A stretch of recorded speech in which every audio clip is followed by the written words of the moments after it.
Hi everyone and welcome to all of you to own channel Literature Polls with your tutor Suanadi. Guys, today we are going to cover another important novel Juno and the Peacock written by Sean O'Casey. Friends, summary पे जाने से पहले क्यों ना इसका title significance जो है वो जान ली, बहुत इंपॉर्टेंट। हमारे आज की प्ले के जो प्रोटैगनिस्ट है उसका नाम जूनो है। जूनो जो है ग्रीक, आयरिश और रोमन मैथोलॉजी में ये उनकी गॉडेस है, गॉडेस ऑफ मून। इसमें वो सारी क्वालिटीज़, वो एट्रीब्यूट्स जो हैं वो जूनो में दिखाएंगे। ये एक हार्ड वर्किंग, लॉयल, केयरिंग और सेल्फ मेड वुमेन है, ठीक है। और दूसरी तरफ उसका जो हस्बैंड है कैप्टन बॉयल, उसको दिखाया गया। अब ये पेकुक जो होता है ना, स्पेलिंग उसने जानबूझ के ऐसे लिखे हैं हमें हंसाने के लिए। PEA आता है, यानी मोर, जो सिर्फ सिवाय नुमाइश के कुछ नहीं करता, अपने पंख फैलाता रहता है और कुछ नहीं करता। ये टाइटल भी जो जूनो ने अपने हस्बैंड को खुद दिया, उसकी बेकारनेस की वजह से, उसकी आइडलनेस की वजह से, उसकी केयरलेस की वजह से। और वो एक कॉमिक फिगर दिखाया हुआ है, यानी कि बीवी होते हुए वो जो एक इतनी स्ट्रॉन्ग वुमेन है, और ये हस्बैंड होते हुए भी एक पेकोक की तरह है, मोर की तरह सिवाय नुमाइश के कुछ नहीं करता।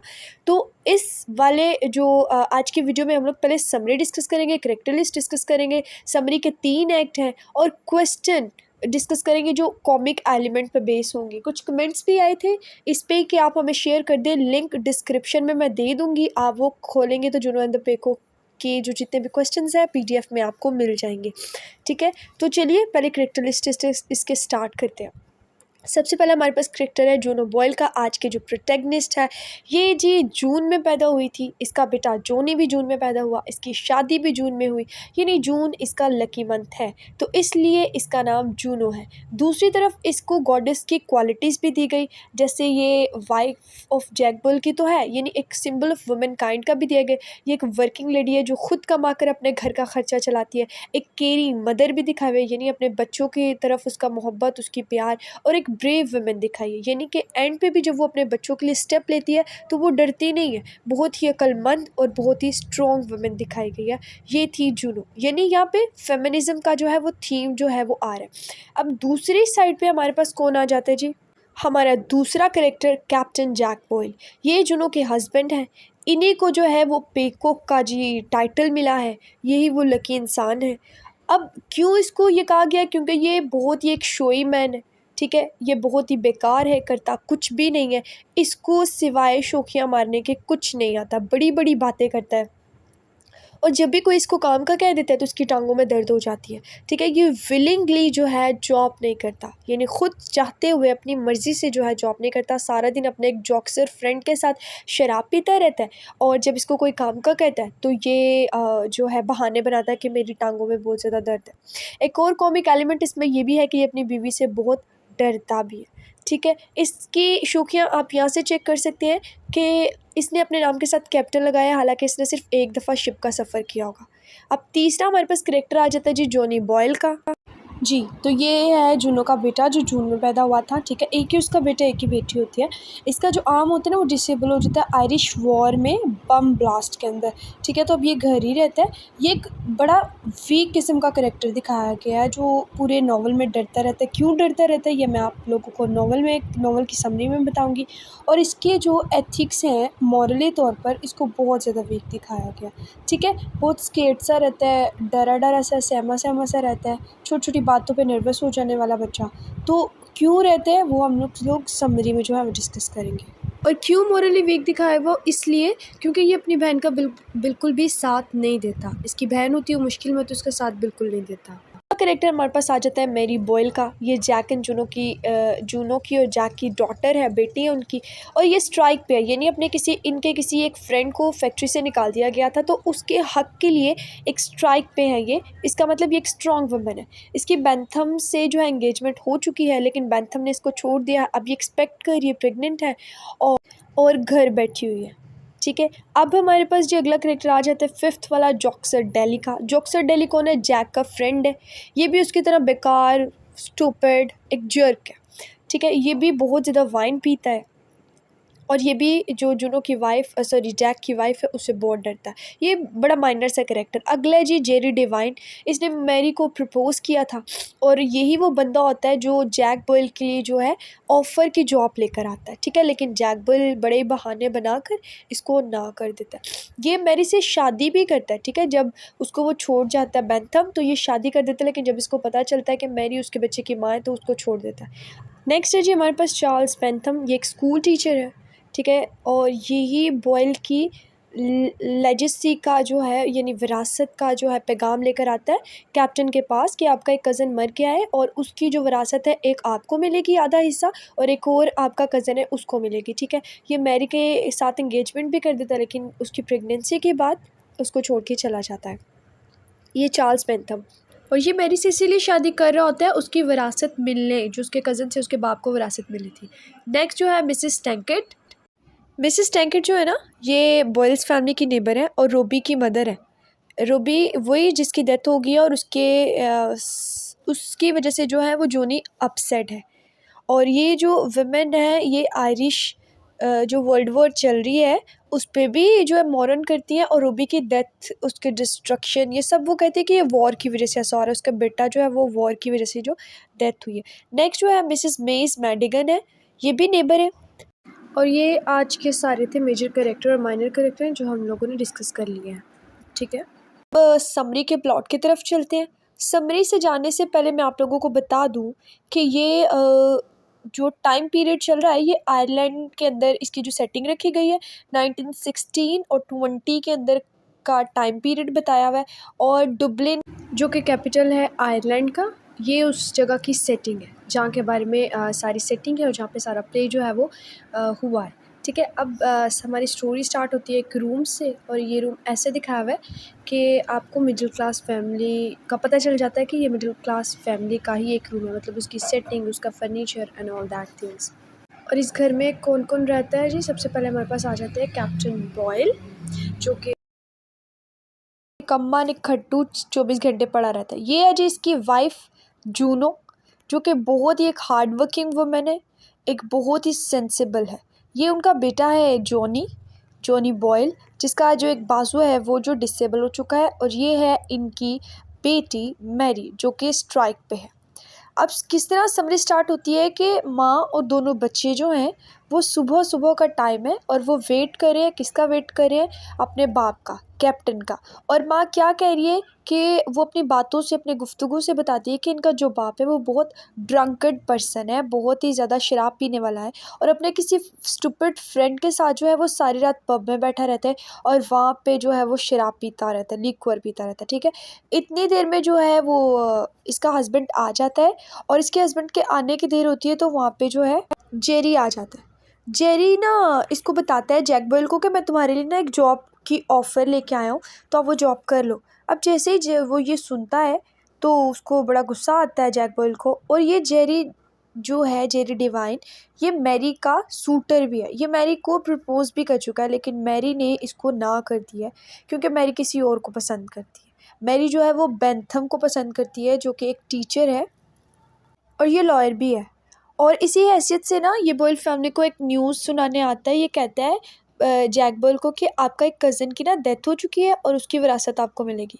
अब जो जैक बॉयल होते हैं ना वो इसी चक्करों में ना बड़ा खुश होता है, शराब पीता है, पीता रहता है और विरासत के अनाउंसमेंट के लिए ना अपने घर में वो एक पार्टी रखता है। तो सब कुछ रेंट पे ले आता है, सोफ़े रेंट पे ले आता है, अपना कॉस्ट्यूम रेंट पे ले आता है, घर के पर्दे, फर्नीचर, हर चीज़। अब इस पार्टी के दौरान ना मिसेस टैंकर्ट जिनका बेटा रूबी था उसकी डेथ हो चुकी है। उसके फ्यूनरल जो है ना इस माँ जो है अपने फ्यूनरल मतलब वो सारे लोग फ्यूनरल लेके ना इनकी पार्टी के सामने से गुजर रहे होते हैं। जूनो इसको काफ़ी सिंपैथी देती है लेकिन जो बॉयल होता है ना वो बहुत इस मामले में ना ज़रा गड़बड़ कर देता है, ठीक है। अब क्या होता है, अब जूनो को सॉरी बॉयल को पता चलता है कि इसको ना वो विरासत नहीं मिल रही, ठीक है। इतनी देर में मैरी भी एक और न्यूज़ ले आती है कि वो बेंथम के बेबी की मदर बनने वाली है यानी कि वो प्रेग्नेंट है। तो जूनो बॉयल को जो है वो और गुस्सा आता है। हालांकि जो जूनो है वो अपनी बेटी का बहुत साथ अब बेंथम के बाद जो है ना जेरी आता है मैरी के पास और उससे कहता है मैं तुमसे शादी कर लूँगा, लेकिन शादी करने के बाद जब उसको पता चलता है कि मैरी उसके बच्चे की माँ बनने वाली थी तो उसको छोड़ के चला जाता है। जो कैप्टन है वो अपने फ्रेंड के साथ जॉक्सर के साथ शराब पीने चला जाता है। अब घर में सिर्फ 3 बंदे रह जाते हैं, ठीक है। इतनी देर में ना 2 सोल्जर्स आ जाते हैं और वो जॉनी को ले जाते हैं। अब ये वही डर था कि जॉनी ने रूबी जो लड़का था जिसकी डेथ हुई थी मिसेस टैंगट का बेटा, उसके मर्डर में जो था इसका हाथ था। इसने कोई इन्फॉर्मेशन लीक की होती है जिसकी वजह से उनका बेटा मर जाता है। अब वो उसको ले जाते हैं। घर में अब 2 लोग रह जाते हैं, एक जो है मैरी और एक मैरी की माँ यानी कि जूनो। अब जूनो ये डिसाइड करती है कि वो यहाँ से अपनी बेटी को कहीं दूर ले जाएगी जहाँ पे हमारी सोसाइटी जो है इस पर क्वेश्चंस ना उठाए, बात ना करे, और जो जैक बॉयल है वो यहाँ पे रहेंगे क्योंकि वो मैरी को जीने नहीं देंगे, ठीक है। तो इतनी ये देर हो रही होती है, इसी दौरान ना ये दोनों पी के जॉक्सर और कैप्टन बॉयल ये दोनों शराब पी के नशे के धुत में घर आते हैं और एक दूसरे को पूछ रहे होते हैं कि कहाँ गया सारा सामान, कहाँ गया, मेरे बीवी बच्चे कहाँ गए हैं, किसी को कुछ पता नहीं होता। और यहाँ पे और एंड पे जब वो खुद को अकेला पाता है जैक बॉयल, तो वो ये दिखाते हैं कि ये हर चीज़ से स्केप हासिल करना चाहता है, अपनी लाइफ से, अपनी प्रॉब्लम से, अपनी टेंशन से, परेशानी से, उसको फैमिली से कोई सरोकार नहीं है। कुछ ऐसे बंदे भी सोसाइटी में होते हैं। और अब इस नॉवल के कॉमिक एलिमेंट्स जो हैं वो डिस्कस कर लेते हैं, ठीक है। जैसे एक क्वेश्चन है, उसका कमेंट भी आया था, Juno and the Paycock tragic comedy, Juno and the Paycock tragic comedy या ह्यूमरस या ट्रेजेडी कैसे है। ये वाला क्वेश्चन अगर आ जाए तो किस तरह आप लोग इसको हल करेंगे। सबसे पहले आप बताएं ट्रेजिक कॉमेडी क्या है। Tragic comedy is a kind of writing in which comedy is hovering on the brinks of tragedy. जी, तो ट्रैजिक कॉमेडी यानी जिसमें ट्रेजेडी भी होती है और कॉमेडी भी होती है। कॉमेडी से ज़रा हटके होती है और ट्रेजेडी से भी ज़रा हटके होती है। इसका एंड जो है वो कॉमेडी की तरह या ट्रेजेडी की तरह नहीं होता, इसका डिफरेंट होता है, थीम इसके डिफरेंट होते हैं। होवरिंग का मतलब होता है हवा में लटकते रहना एक ही जगह पर, और ब्रिंक्स का मतलब होता है एज। यानी ट्रेजिक कॉमेडी वो राइटिंग है जिसकी कॉमेडी जो है एक जगह पर कहीं कहीं किसी पॉइंट पर आके कॉमेडी होती है, और जो ट्रेजेडी के एजेस पे होती है यानी बीच में ट्रेजेडी चल रही होती है फिर एज पे आके जो है वो कॉमेडी चलना स्टार्ट हो। अगर क्वेश्चन आया तो आप पहले ट्रेजिक कॉमेडी की जो है डेफिनेशन लिखेंगे, उसके बाद आप यहाँ से स्टार्ट करेंगे कि O'Casey's Juno and the Paycock is a tragic comedy although on the whole it is a serious and somber play having much destructions and violence। यानी ओ केसी का जो जूनो एंड द पेकॉक है ये एक tragic comedy है, हालांकि पूरे जो प्ले है वो एक सॉम्बर है, सीरियसनेस दिखाई हुई है। सॉम्बर यानी दुख तकलीफ परेशानी दिखाई, जिसमें डिस्ट्रक्शंस हो रही है रिलेशंस की, ठीक है, इमोशंस की, मॉरली और वायलेंस है। But there are number of comic element, लेकिन इसके साथ साथ कॉमिक एलिमेंट भी इस प्ले के अंदर है which will not fit into the pattern of tragedy.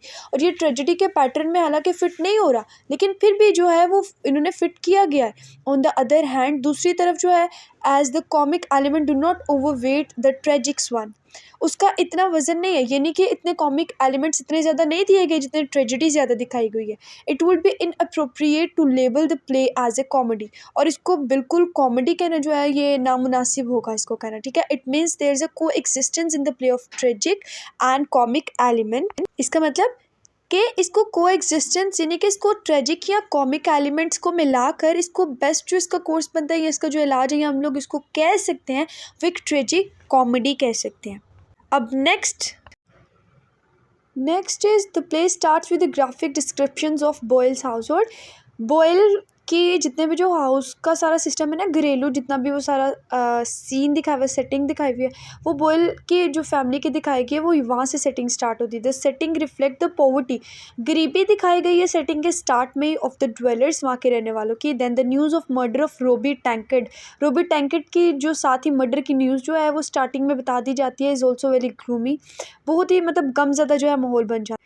इसके बाद जॉनी की न्यूरोटिक कंडीशंस यानी उसका पागलपन जो उसकी कंडीशन दिखाई हुई थी, जो घबरा जाता है, add to the tension of the play. सारे प्ले में जो है ये टेंशन लगी रहती है कि जॉनी को आखिर किस चीज़ की परेशानी जो है वो सता रही है। But suddenly the mood off the play change, पूरे का पूरा जो प्ले है वो चेंज हो जाता है, उसका मूड चेंज होता है when Captain Boyle and Joxer Daly come in. जैसे ही प्ले में कैप्टन बॉयल और जॉक्सर आ जाता है तो साथ ही ट्रेजेडी से कॉमिक एलिमेंट जो है वो स्टार्ट हो जाता है।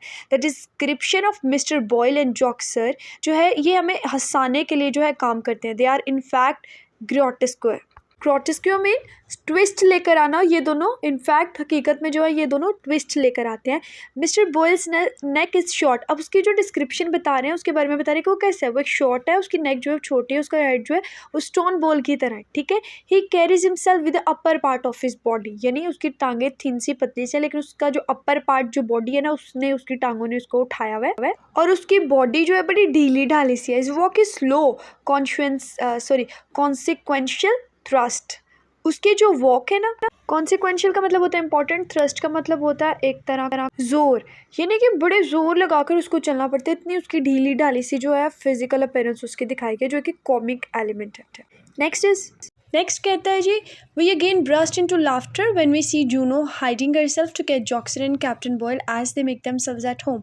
वो कहते हैं कि हमें फिर हंसी आती है जब जो जून है, मतलब कैप्टन बॉयल की जो वाइफ है, अपने आप को छुपा लेती है, क्योंकि जब कैप्टन बॉयल ड्रंक करके सुबह वापस आ रहा होता है ना, तो उसको लगता है जूनो जॉब पे चली गई है, तो उसको नहीं पता होता जूनो घर पे होती है, तो जूनो अपने आप को छुपा लेती है कैप्टन को पकड़ने के लिए और जॉक्सर को पकड़ने के लिए, जो कि उसका एक फ्रेंड है। और ये दोनों, उसको नहीं लग रहा होता कि जो जूनो है वो घर पे होती है, और ये भी हमें हंसाने के लिए एक मतलब कॉमिक एलिमेंट देती है। जॉक्सर की जो रेपुटेशंस ऑफ द डार्लिंग, मतलब वो हर चीज़ को डार्लिंग मैन, डार्लिंग थिंग कहता रहता है। तो ये क्या है, ये भी एक सिचुएशन है जो उसको भागने में मदद देती है कि जूनो को वो जब डार्लिंग कहता है ना, तो जूनो से ना वो बच जाता है, कौन, जॉक्सर। तो ये भी एक हमें हंसाने के लिए जो है एक कॉमिक एलिमेंट देता है। मिसेस बोयल की जो प्रिटेंशन है, that is searching for a job sincerely, वो क्या दिखाता है कि मैं सिंसियरली से अपनी जॉब जो है कर रहा हूँ, आर एल फनी इंडीड। और उसी सब में ना ये बड़ी फ़नी सी हरकतें करता है। व्हेन जेरी डिवाइन एंटर्स, और जब जेरी जो है, जो मैरी का सूटर होता है, लेकिन मैरी उसको इनकार कर देती है, वो जब एंटर होता है तो सिचुएशन जो है वो और ज़्यादा जो है ना रिडिक्यूलस बन जाती है, हंसी मजाक वाली बन जाती है। वो उसको जॉब ऑफर करता है, और साथ ही जी वो अपनी टांगे जो है ना, वो टांगों का बहाना बना लेता है, और आगे वाले डायलॉग्स में कहते हैं कि मैं किस तरह जो है चढ़ूंगा उतरूंगा, मेरी एज देखो, और मेरी तो टांगों में दर्द ही बहुत होती है। जैसे ये इसके कुछ डायलॉग्स हैं। Won't it be a climbing job, क्या ये ऊपर चढ़ने वाली जो जॉब है। How they expect me to be able to go up an a ladder with this legs, कि मेरे से कैसे आप लोग एक्सपेक्ट कर सकते हो कि मैं सीढ़ियाँ चढ़ूँ उतरूँ बार बार। And if I get up a self, how am I going to get down again, और अगर मैं एक दफ़ा चलो चढ़ भी जाता हूँ तो नीचे कैसे उतरूँगा, तो मैं ये जॉब नहीं करूँगा। इस तरह कह के बाकी सबको वो हंसाता भी है, और अपने डायलॉग्स की वजह से, मतलब उसके ये निकम्मे नकारे डायलॉग सुन के, लेम एक्सक्यूजेस सुन के जो है ऑडियंस भी हंसती है, और उसके वाइफ और उन सबको पता चल रहा होता है कि ये जो है लेम एक्सक्यूजेस बना रहा है। नेक्स्ट है जी, we are also greatly amuse, मतलब ये मैं आपको सारा टेक्स्ट इसलिए दिखा रही हूँ ताकि आप एग्ज़ाम में एज इट इज़ लिख सकें, ठीक है। वो हम आगे फिर ये लिख सकते हैं कि हमें तब भी बहुत ज़्यादा हंसी आई when we find Joxer Daly, जब हम जॉक्सर डेली को देखते हैं और मिस्टर बॉयल को देखते हैं कि किस तरह वो बुक्स को पकड़ के हिस्ट्री की बातें कर रहे होते हैं, but their mock intellectual discussions, उनकी जो मजाकिया बातें थी उनमें जो था कुछ अक्लमंदी वाली बातें भी थी। Is interrupted by the voice of a coal vendor, ऐसे लग रहा था जैसे किसी कोयल वेंडर ने जो है इनको इंटरप्ट कर दिया हो। Again we burst into a laughter when Joxer flies out the window at learning the voice of Juno, और सबसे ज़्यादा हंसी हमें तब आती है जब जो जॉक्सर है वो खिड़की से जो है जूनो की आवाज़ सुन लेता है, और खिड़की से ही जो है भाग जाता है, क्योंकि जूनो आके उसको मतलब कुछ कहेगी। नेक्स्ट इज दस here we and intermingling का मतलब होता है मिक्स, कंबाइन किसी दो चीज़ों का, of light and serious elements of a mixture of comedy and pathos का मतलब होता है sadness, gloomy. In act 2 we have much laughter. अब वो कहते हैं कि यहाँ पे ना इंटरमिंगलिंग है लाइट और सीरियस एलिमेंट्स का, कॉमेडी का और ट्रेजेडी का। जैसे एक्ट 2 में हम लोग बहुत ज़्यादा हंसते हैं, जैसे हम लोग देखते हैं कि जब बॉयल का एटीट्यूड ही चेंज हो जाता है, किस लिए, जब उसको पता चलता है उसकी एक फॉल्स विल है, जब उसको पता चलता है कि उसका जो कज़न है उसके लिए काफ़ी ज़्यादा पैसे छोड़ के गया हुआ है। The singing of Juno and Mary, Mrs Madigan and specially Joxer and Mister Boyle are amusingly funny. ये सब क्या जो होते हैं, सिंगिंग ऑफ जूनो सिंगिंग करती है, उसकी सिंगिंग बहुत फ़नी होती है। मैरी भी उसके साथ सिंगिंग करती है। मिसेस मेडिगन और स्पेशली जॉक्सर जो है वो जब आते हैं, ठीक है, वो उसको प्रॉमिस करते हैं ना जूनो को कि मैं जॉक्सर को नहीं बुलाऊंगा, लेकिन उस पार्टी में जब वो पार्टी थ्रो करता है तब उसको फिर बुला लेता है। तो ये भी एक फ़नी चीज़ दिखाते हैं। मिस्टर बॉयल आर अम्यूजिंगली फ़नी, और ये सारे जो है अम्यूजिंगली फ़नी हमें शो कर रहे होते हैं। In fact this whole episode is merry comedy बहुत ज़्यादा कॉमेडी एक्ट 2 में होती है। Although on the background we have can also perceive the tension of the funeral. हालाँकि इसके साथ-साथ फ्यूनरल भी आ जाता है, ठीक है? हमें पता चल जाता है मिसेस टैंकरेट जो है अपने बच्चे का फ्यूनरल भी, साथ उसकी रसूमात चल रही हैं, फ्यूनरल उसका हो रहा है, उसका जनाज़ा उठाया जा रहा है। लेकिन एक साइड पे जो मिस्टर बॉयल जो हैं, कैप्टन बॉयल जो हैं, वो इस चीज़ को इतना ख़ासा इम्पोर्टेंस नहीं देते, बल्कि अपनी वो फ़ॉल्स विल के लिए सब कुछ उधार ले लेते हैं, शेखियाँ मारते हैं, बड़ी-बड़ी अपना सामान लोगों से उधार ले लेते हैं। और क्या करते हैं जी, जो उनका सूट होता है वो भी जो है वो किराए पे वो लेके आते हैं, और ये चीज़ इस एक्ट 2 में दिखाई जाती है, जो कि बहुत ही ज़्यादा फ़नी और कॉमिक एलिमेंट। और इसके साथ-साथ जब हम एक्ट 3 में देखते हैं, व्हेन देयर मच सफरिंग और डिस्ट्रक्शंस, एंड वाला जो एक्ट होता है उसमें काफ़ी ज़्यादा सफरिंग्स हैं, प्रॉब्लम्स हैं, मुश्किलात हैं, डिस्ट्रक्शन है, तबाही है। When then we find some comic situation here, लेकिन वहाँ भी हम कॉमिक सिचुएशन देखते हैं। जॉक्सर का बिहेवियर, जब मिस्टर बॉयल का जो डाउनफॉल स्टार्ट होता है, उसको जो विल नहीं वो मिलती उसकी, जिसके बारे में उसको बताया गया होता है, तो जो जॉक्सर है वो मतलब उसका जो जैसा बिहेवियर होता है ना, वो भी बहुत फ़नी होता है। मिस्टर बॉयल का बिहेवियर बहुत फ़नी होता है। जब एक टेलर जो है अपना सूट वापस लेने आता है जो उसने पार्टी पे पहना होता है, तो भी ये सारी एक कॉमिक एलिमेंट शो करी होती है। और जब वो ब्रांडी की बॉटल टेबल से उठाता है और बॉयल जो है उसको देखता है और इस चोरी में वो उसका साथ देता है, तो ये सारी चीज़ें क्या है, बहुत क्रिएट मूवमेंट जो है वो मतलब लाफ्टर वाले मोमेंट जो है वो क्रिएट कर देते हैं।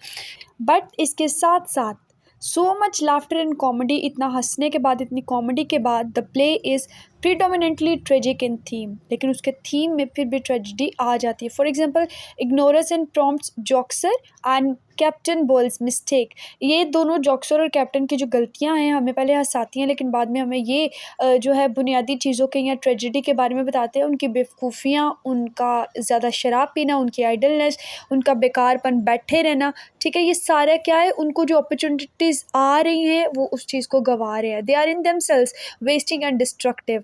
वो अपना भी टाइम ज़ाया कर रहे हैं और तबाही का जो है बाइस बन रहे हैं। उनके अपने हालातों का सारा कसूरवार वो दोनों खुद थे और कोई भी नहीं है।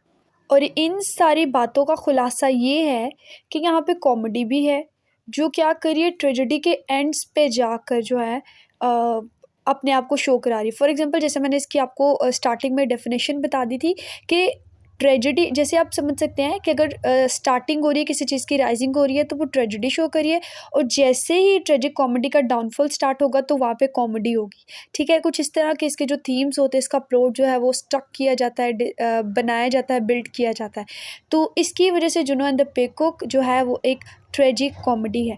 आई होप आप लोगों को नॉवल की समरी भी समझ आ गई होगी, कैरेक्टर लिस्ट भी समझ आ गए होंगे, और ये एक कॉमिक एलिमेंट के क्वेश्चंस जिस पे कमेंट भी आए हुए थे, ये भी समझ आ गया होगा। डिस्क्रिप्शन में मैं पीडीएफ के नोट्स बता दूंगी, आप लोग उस लिंक को ओपन कर लीजिएगा और पीडीएफ के नोट्स जो हैं वो वहाँ से आप ले सकते हैं, ठीक है? So thank you so much guys for watching my video. If you wanna get more updates, so like, subscribe and share.